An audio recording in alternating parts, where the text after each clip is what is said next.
Fazei-me um instrumento de vossa paz. Onde houver ódio, eu leve o amor. Onde houver ofensa, eu leve o perdão. Onde houver discórdia, que eu leve a união. Onde houver dúvidas, que eu leve a fé. Onde houver erros, que eu leve a verdade. Onde houver desespero, que eu leve a esperança.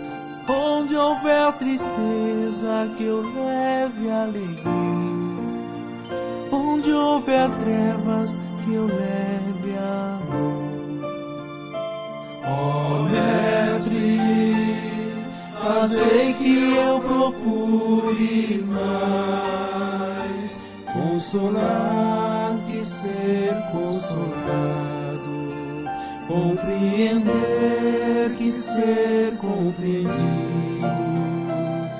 amar que ser amado, pois é dando que se recebe, é perdoando que se é perdoado, e é morrendo que se vive para a vida eterna, e é morrendo que se vive para a vida eterna.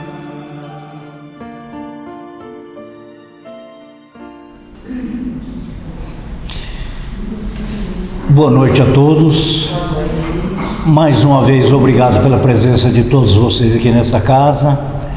E muitos poderão estranhar por que eu estou falando sem a máscara. É que aqui na frente nós estamos num certo distanciamento, pode-se falar sobre sem a máscara, mas os que estão sentados aí estão muito próximos um ao outro. Então, realmente, há necessidade da máscara para que a gente possa cumprir o regulamento e cada vez mais estarmos sintonizados com o bem e com aquilo que nos são passados pelo nosso irmão Cássio nessa noite, a pergunta e resposta do Livro dos Espíritos e o Evangelho segundo o Espiritismo. Então, eu convido a todos agora para que cerramos nossos olhos levemente, que possamos voltar o nosso coração até Deus, Pai, Criador, a Jesus, o nosso divino, amado Mestre Senhor, para que nós possamos sintonizar com a paz que encontra nesta casa, com a equipe de trabalhadores desta casa, e assim nós, cada um de nós, dentro da nossa pequenez, se assim podemos dizer, possamos levar daqui toda essa energia, essa força que irá nos passar esse nosso querido e amigo irmão, o Cássio. Então, Senhor, nós te agradecemos, Pai, pela semana que passamos. Te agradecemos com todo o amor e carinho por tudo aquilo de bom que tenha nos dado. E a Ti fazemos a prece que nos ensinasses há mais de 2000 anos. Pai nosso que estais nos céus e em toda parte do universo, santificado seja o vosso santo nome. Venha a nós o vosso reino, seja feita a vossa vontade, assim na terra como nos céus. Ao pão nosso de cada dia nos dai hoje e sempre, Pai. Perdoai as nossas ofensas, Senhor, assim como devemos perdoar, meu irmão, aqueles que nos têm ofendido. E não nos deixeis cairmos em tentação, mas livrai-nos de todo e qualquer mal, agora e sempre. E com essa humilde oração desta noite, pedimos ao plano espiritual a permissão para dar por aberto os nossos trabalhos da casa. Que Deus abençoe e ilumine a todos, agora e sempre. A questão do Livro dos Espíritos desta noite é a questão 895. E Allan Kardec pergunta: além dos defeitos e dos vícios, sobre os quais ninguém se enganaria, qual é o sinal mais característico da imperfeição? A resposta: o interesse pessoal. As qualidades morais frequentemente são como uma adoração colocada sobre um objeto de cobre e que não resiste à pedra de toque.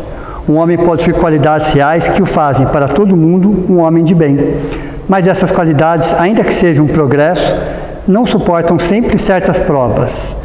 E basta, às vezes, tocar a corda do interesse pessoal para pôr o fundo a descoberto. O verdadeiro desinteresse é uma coisa tão rara sobre a Terra que é admirado como um fenômeno quando ele se apresenta. E por que isso? Vamos entender um pouquinho. Primeiro que ele fala características da imperfeição.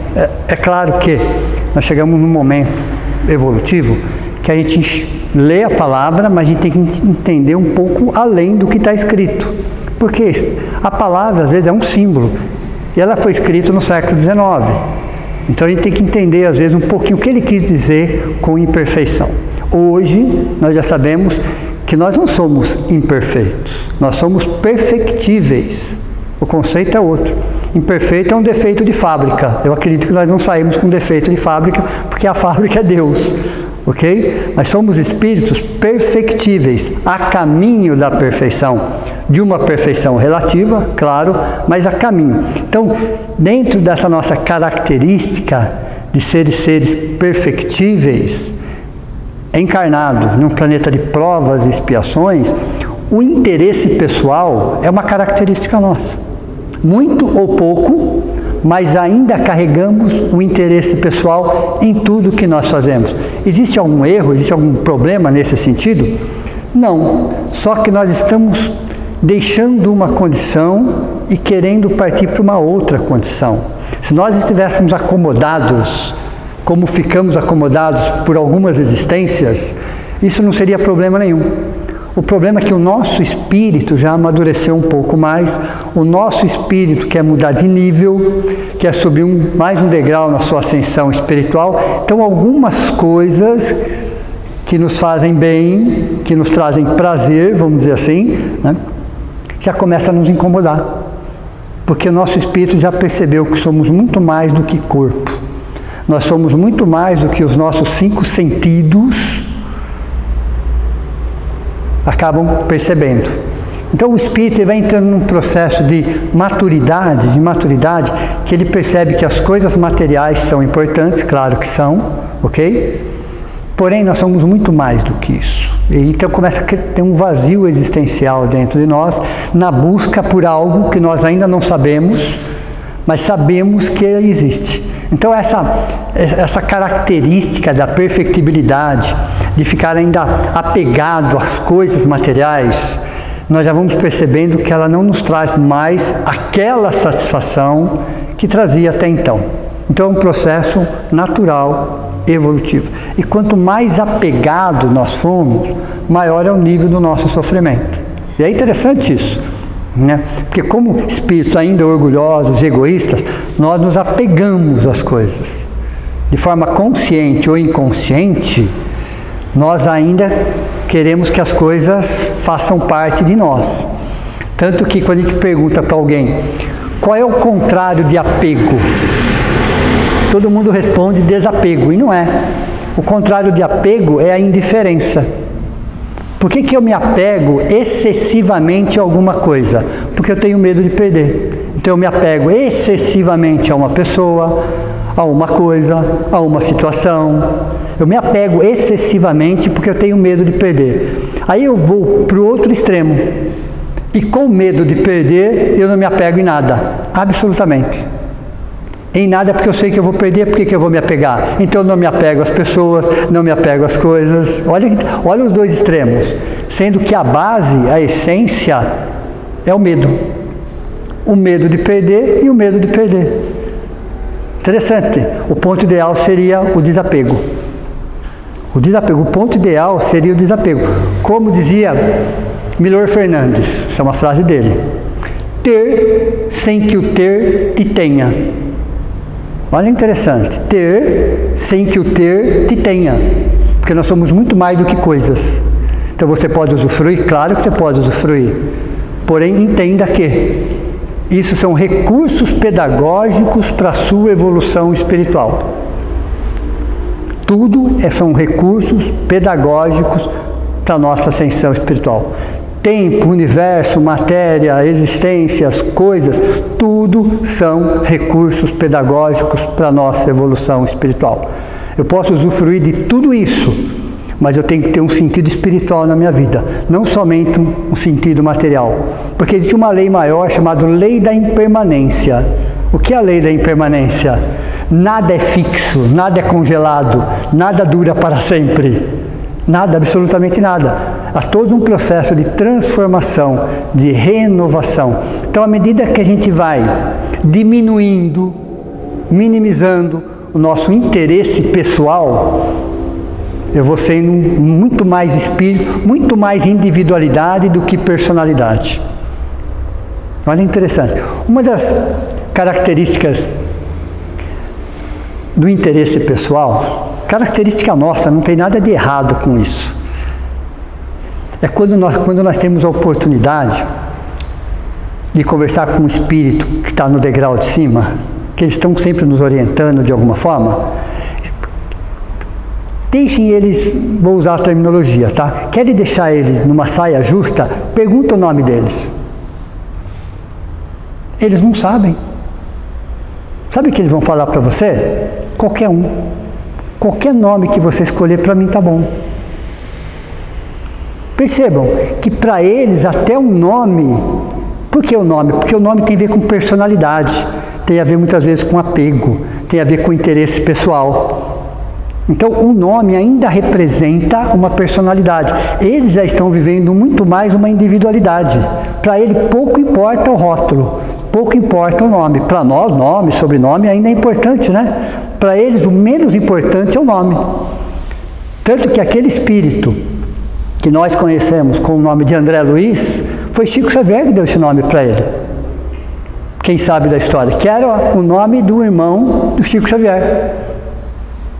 Veja, coloca esse nome, André Luiz, e ficou André Luiz. Porque ele fez conta do nome? Não, foi uma escolha do Chico. Então, para um espírito superior, que já tem esse interesse pessoal já desfeito ou minimizado ao máximo, para ele o nome já é uma questão de personalidade, e eles são uma individualidade. Olha, interessante isso. Então o interesse pessoal é algo que nós vamos minimizando, que nós vamos colocando em patamares racionais, e pode perceber, boa parte dos nossos sofrimentos tem a ver com o nosso apego, com os nossos interesses pessoais. Boa parte das nossas mágoas, boa parte delas significa orgulho ferido. Alguém não nos atendeu milimetricamente. Aí nós nos magoamos. Olha onde está o interesse pessoal. Então a principal característica de um espírito perfectível, de um planeta de provas e expiações, ainda é o interesse pessoal. Tanto que quando nós sabemos de alguém que fez alguma coisa sem nenhum tipo de interesse, nós estranhamos. Ah, deve ter algum interesse por trás disso. A primeira coisa que nós pensamos, deve ter algum tipo de, se não é um interesse material, é um interesse social, é qualquer que seja, mas existe um interesse. Porque para nós é tão difícil alguém fazer qualquer coisa para alguém, ou para uma sociedade, ou para uma comunidade, sem nenhum tipo de interesse. Não sou estranho para a gente? Alguém fazer alguma coisa por alguém, ou por uma sociedade, ou por uma instituição, sem nenhum interesse. Olha como para nós é meio estranho. Aí vocês vão percebendo o quanto o interesse pessoal ainda faz parte do nosso dia a dia, da nossa sociedade, da nossa comunidade, no nosso momento evolutivo, e o quanto que nós temos que ir minimizando essa situação dentro de nós. Minimizando. Não é do dia para a noite. mas entender que eu posso ter pessoas, posso ter coisas, claro, faz parte do meu processo, porém eu sou um espírito. Eu sou um espírito em experiências terrenas, não um corpo tendo experiências espirituais. Então, o próprio corpo também não me pertence. Aliás, quando a gente pergunta, né, o que realmente me pertence? O que eu posso falar que é meu? É aquilo que eu dou. Tudo aquilo que eu posso transferir para alguém, aquilo me pertence. Tudo aquilo que eu não possa transferir para ninguém, não me pertence. E eu acho que me pertence. Então, tudo aquilo que eu transfiro, tudo aquilo que eu compartilho, tudo aquilo que eu dou para alguém, aquilo me pertence. Mas eu tenho que doar. Tem que sair de mim aquilo ali. Aquilo me pertence. Tudo aquilo que eu reter, aquilo não me pertence. Pela lei da impermanência. Em algum momento, aquilo vai sair da minha mão. Faz parte, é um processo de renovação, outras coisas virão, claro, faz parte isso também. Mas eu tenho que entender que tudo isso é um momento evolutivo, é um processo de crescimento como seres humanos.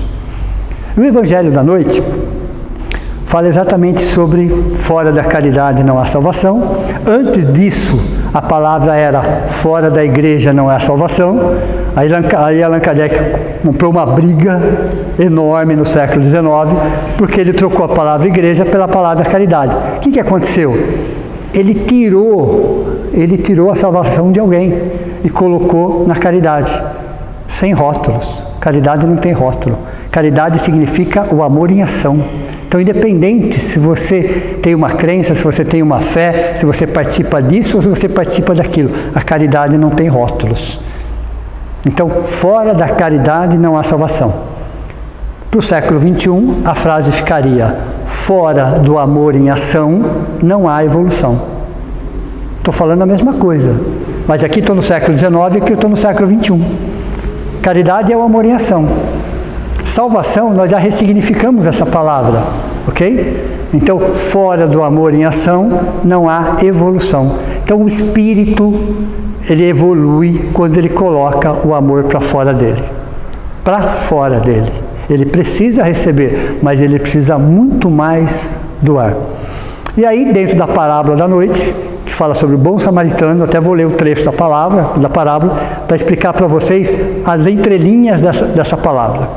Porque as parábolas de Jesus, todas as histórias de Jesus, você pode reinterpretá-las de N formas. Pela linha da filosofia, pela linha da ciência, pela linha da religião, pela linha das artes. Você pega a mesma história e você consegue extrair ensinamentos por vários ângulos diferentes. Aliás, as parábolas de Jesus, elas são atemporais. O que significa algo atemporal? Ela está fora de um tempo cronológico. Ela servia para 2000 anos atrás, ela servia para 1000 anos atrás, ela serve para hoje, ela serve para daqui 1000 anos, ela serve para daqui 5000 anos, ela serve para daqui 10.000 anos e aí sucessivamente. Isso é atemporal, a mesma parábola, só que a interpretação que muda. A interpretação que muda. Porque o único livro que não evolui é o Evangelho. Todos os livros, de alguma forma, são superados em algum momento, menos o Evangelho, porque quem evolui somos nós. O Evangelho não evolui, ele pode mudar na forma de escrita, claro, evidente, ok? Mas as lições não mudam, como as parábolas. Essa mesma parábola vai ser estudada daqui a 10.000 anos, com essa mesma estrutura. E com certeza seremos nós, olhando para a mesma parábola, com outros olhos. Reinterpretando a palavra com outros olhos. À medida que nós vamos amadurecendo, e até tem uma história interessante aí. Emmanuel, que estava na época de Jesus, ok? Que estava na época de Jesus. Um profundo conhecedor do Evangelho. Que reencarnou várias vezes daquela época para cá. Conhece o Evangelho de ponta a ponta, em detalhes. Uma vez ele foi convidado para ser ouvinte de uma interpretação do Evangelho nos planos superiores. Ele foi convidado para ser ouvinte. O mesmo evangelho que ele conhece de ponta a ponta profundamente. Só que quem ia interpretar as mesmas lições, as mesmas parábolas, eram espíritos mais evoluídos. Olha que interessante. Quando terminou a explanação, ele fala isso. Me senti um crocodilo. A palavra que ele usou foi essa. Um ser primitivo. Frente àquela explicação.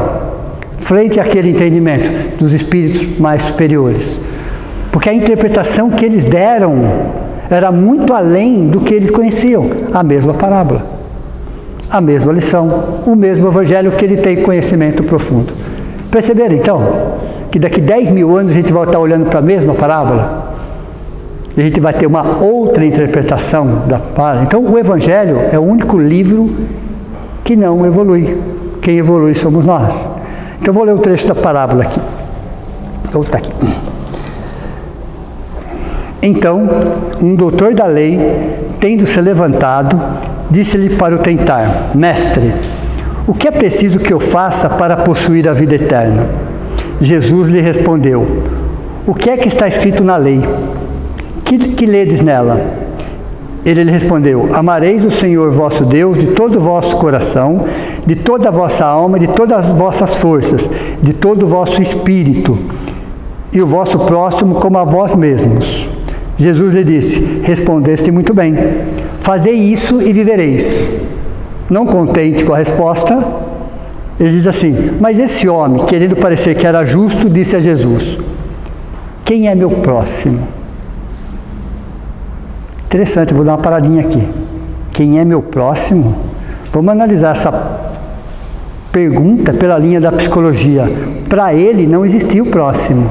Porque a partir do momento que você pergunta quem é meu próximo, você acha que você é o centro do universo. Quem é meu próximo? Olha a pergunta que ele fez pela linha da psicologia. Ele não considerava que existia o próximo para fazer essa pergunta. Quem é meu próximo? Que não fazia nem ideia quem era o próximo. Interessante isso. Você pega uma pergunta e fala: como é que eu vou fazer uma pergunta? Pela linha da psicologia, ele aqui, que era um doutor da lei, não considerava que existia o próximo, ele era o centro do universo aqui, ok?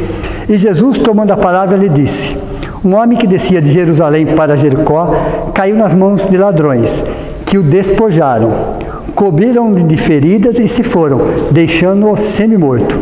Aconteceu em seguida que um sacerdote descia pelo mesmo caminho e, tendo percebido, passou do outro lado. Um levita que veio também para o mesmo lugar, tendo-o considerado, passou ainda do outro lado. Mas um samaritano que viajava, chegando ao lugar onde estava esse homem, e tendo-o visto, foi tocado de compaixão por ele. Aproximou-se, pois dele, derramou óleo e vinho em suas feridas e o enfaixou. E tendo colocado sobre o cavalo, conduziu a uma hospedaria e cuidou dele. No dia seguinte, tirou 2 moedas e deu ao hospedeiro, dizendo: Tende bastante cuidado com este homem, e tudo que dependerdes a mais, eu vos restituirei ao meu regresso. Qual desses 3 parece ter sido próximo daquele que caiu nas mãos de ladrões? O doutor lhe respondeu: Aquele que exerceu a misericórdia para com ele. Ide, pois, disse Jesus, e fazei o mesmo. Vamos entender essa palavra agora. Primeiro, quando Jesus estruturava uma palavra, e a pedagogia de Jesus é no mínimo excelente, a pior nota que você dá para as parábolas de Jesus é excelente. A nota mais baixa é excelente, é dali para cima.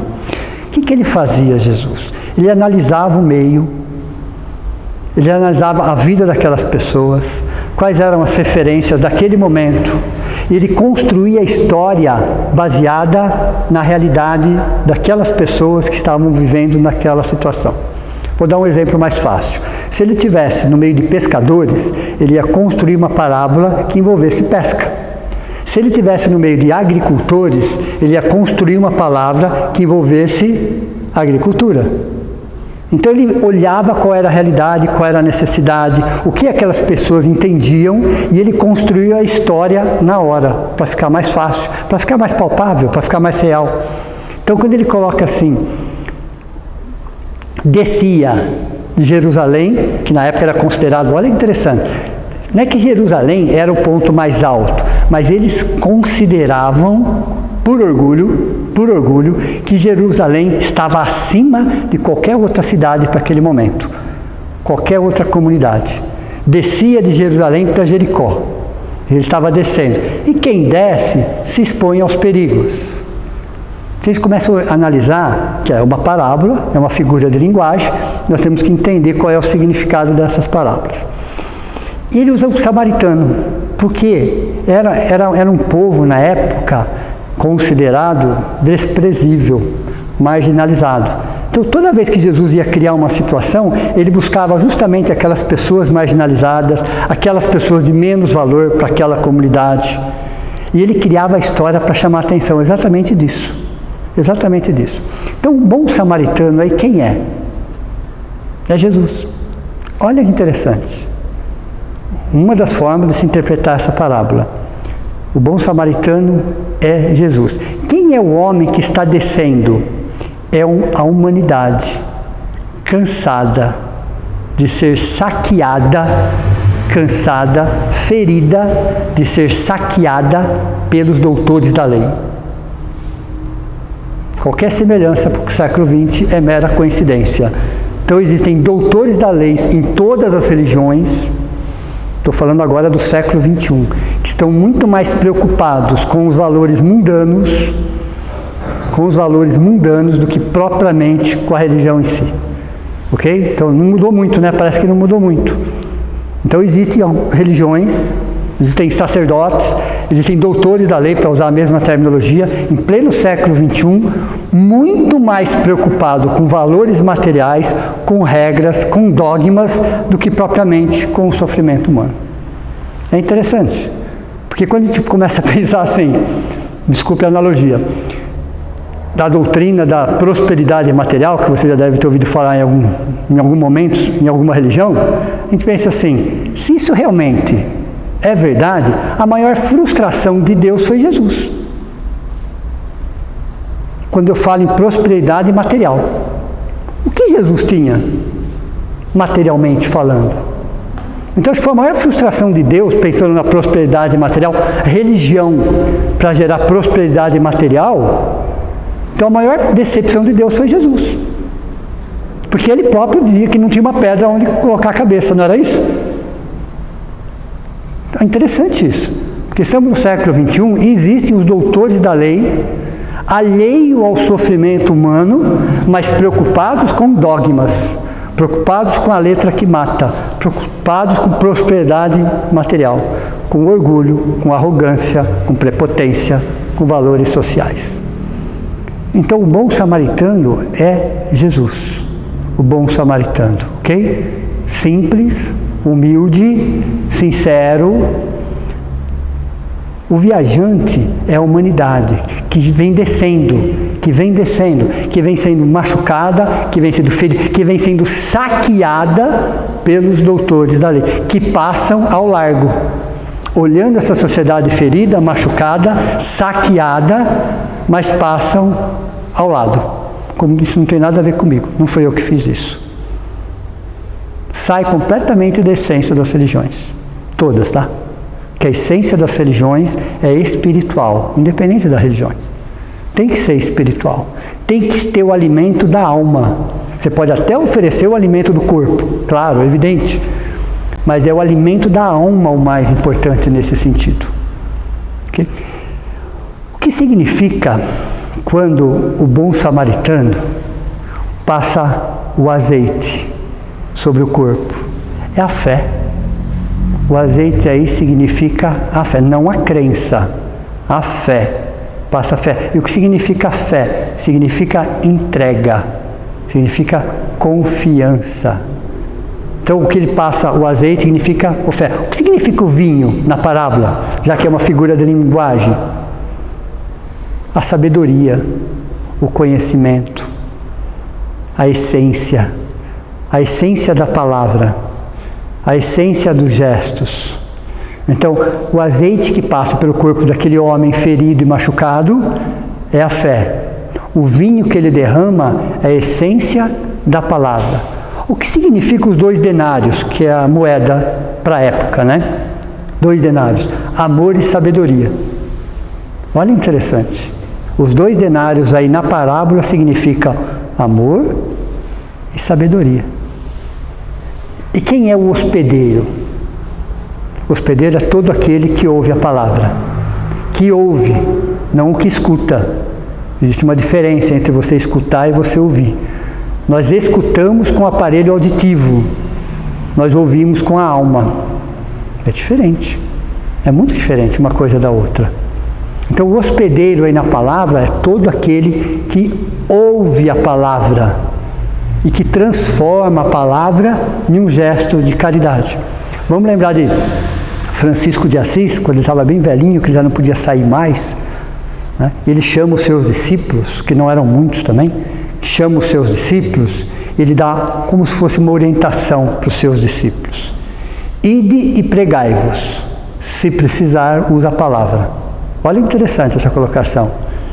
Quando ele chama os discípulos de Francisco de Assis, ele fala, ide e pregai-vos, quer dizer, leve o evangelho. Se precisar, use a palavra. Quer dizer, seja o evangelho nas suas ações, nas suas atitudes. Porque intenção, agora eu vou usar um pouco da matemática, intenção menos ação é igual a nada. Simples assim. Não adianta você ter intenção de uma coisa se você não tem uma ação. Então, intenção menos ação é igual a nada. Então, não adianta falar de Deus, não adianta falar de Jesus, não adianta falar de toda, conhecer o Evangelho de ponta a ponta, se isso não agrega valores. Se isso não traz para você, principalmente, nenhum valor diferente. Porque o Evangelho é justamente para a pessoa que está lendo, para a pessoa que está estudando. A gente, todos, né? Todas as pessoas que falam do Evangelho, que explanam o Evangelho, 99% do que elas falam é para ela. Ela só está pensando alto.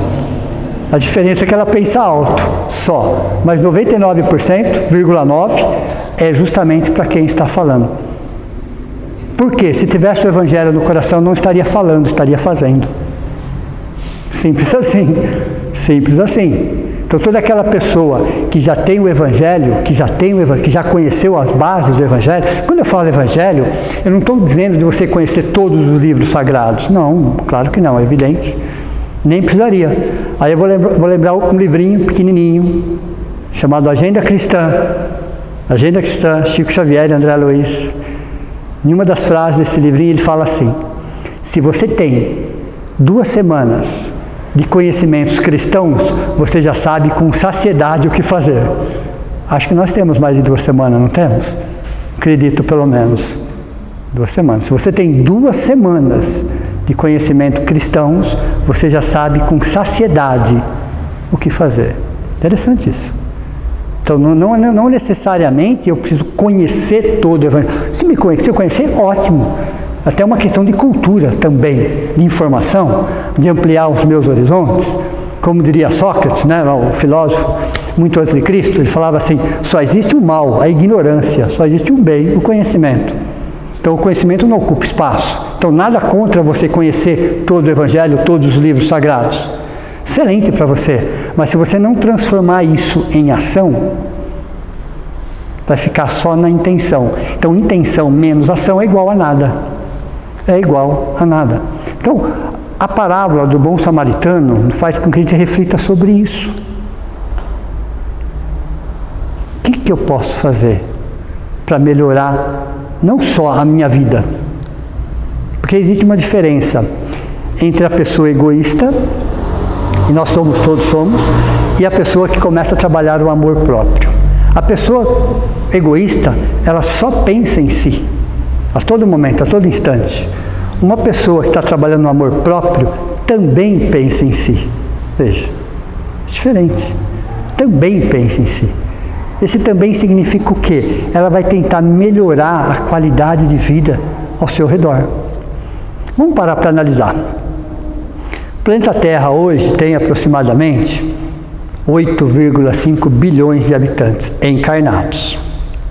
Ok? Vamos ficar só com esse número por enquanto. 8,5 bilhões de habitantes, seres humanos. Seres humanos. Eu diria que mais de 90% dessa população, ou vamos dizer assim, 100% dessa população, 100% da população, tem necessidades essenciais iguais. Todos precisamos descansar, todos precisamos nos vestir, todos precisamos nos alimentar, todos precisamos nos divertir. Então eu diria que 100% dessa população tem as mesmas necessidades essenciais, ok? Agora, 90% dessa população, ou mais, estou sendo otimista aí, 90% dessa população só vive em função disso. Só vive para atender às suas necessidades fisiológicas e instintivas essenciais. Que eu vou chamar isso de vida comum. 10%, estou sendo otimista, 10%, além de viver a vida comum, que é necessária, claro que é necessária, existe uma outra vida, chamada vida não vivida. Menos que 10% consegue, além da vida comum, viver a vida não vivida. O que é a vida não vivida? Qual é a proposta? Qual é o propósito? Qual é a meta? Qual é o objetivo? Será que é só atender as necessidades físicas, fisiológicas, instintivas? Ou tem alguma coisa a mais por trás disso? Será que eu reencarnei só para atender as necessidades fisiológicas, instintivas, sociais? Ou eu vim para alguma coisa diferente? 90% da população não sabe disso e vive a vida comum. Passam a vida inteira vivendo a vida comum. Os anos passam, as décadas passam e quando você olha para trás, o que eu fiz de diferente? Nada. Qual foi minha meta? Qual foi minha proposta? Nenhuma. Eu passei a vida toda só atendendo às necessidades fisiológicas, instintivas e sociais. Nada além disso. Então, quando se fala em evangelho, é você sair de você. Qual é a proposta? Ser um ser humano. Na sua plenitude. Ser humano, só. Nada além disso. E o que é um ser humano? Um ser humano, na sua plenitude, é alguém que também pensa em si. Que também pensa. Tem a sua vida comum, claro que tem, necessária, mas tem algo além. Aí quando a gente começa a olhar a população, 8,5 bilhões de habitantes, fala, nossa, em porcentagem, qual é o espaço que eu ocupo? Quase irrisório. Se você dividir 1 por 8,5 bilhões, você vai ver que é quase irrisório.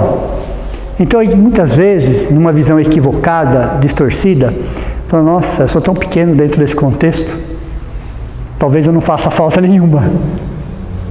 Às vezes a gente pensa assim, sou tão pequenininho, né, dentro desse contexto, desse planeta de 8,5 bilhões, mas se a gente começar a analisar e sair dessa visão distorcida e equivocada e olhar para dentro de nós, nós vamos entender que o local onde nós estamos hoje,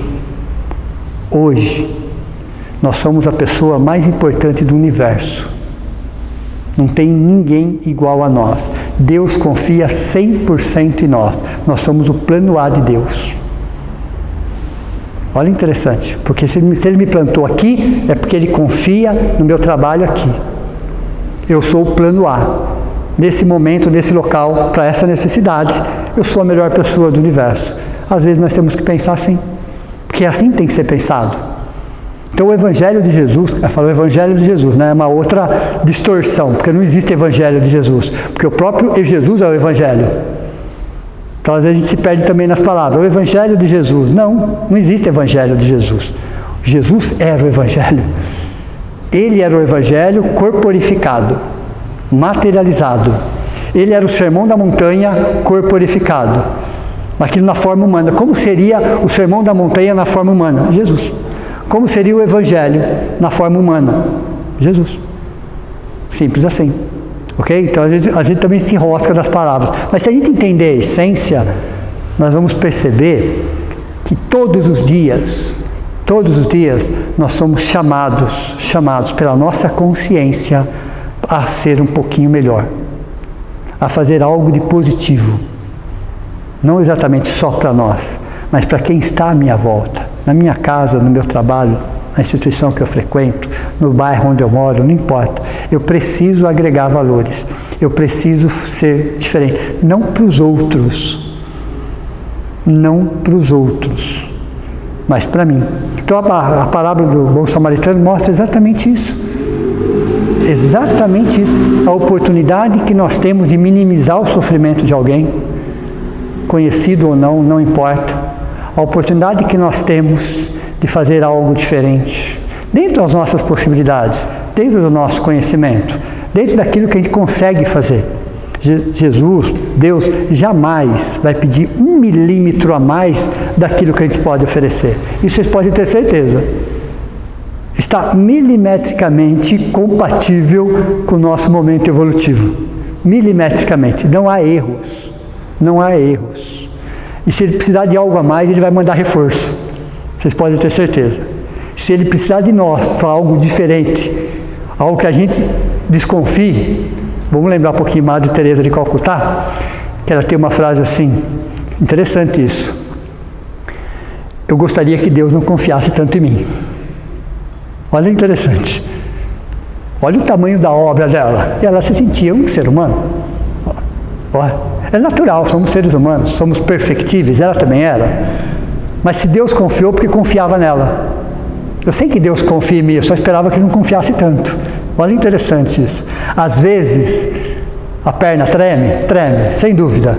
Às vezes a gente se sente inseguro, sim. Mas quando a gente olha para as parábolas de Jesus e vê o apoio, o amparo que nós temos, com discernimento, com bom senso, claro, evidente, respeitando os nossos limites, mas nós sabemos que nós podemos, cada um do seu jeito. Não existe uma fórmula, não existe um padrão. Existem 8,5 bilhões de caminhos para se chegar a Deus. Cada ser humano é um caminho, e todos são caminhos. Mas todos passam necessariamente por uma reavaliação de valores. Uma reavaliação de valores. O que é reavaliação de valores? É entender que somos espíritos, que somos imortais, que somos eternos. Tivemos um começo, mas não teremos um fim. Mas que nós temos que viver como espíritos, mesmo estando encarnados. Que os nossos valores sejam muito mais espirituais do que materiais. Aí sim a gente percebe o quanto que a felicidade está pertinho de nós, inquieta, frente à demora do sofredor em conquistá-la. Uma boa noite a todos vocês, meu muito obrigado.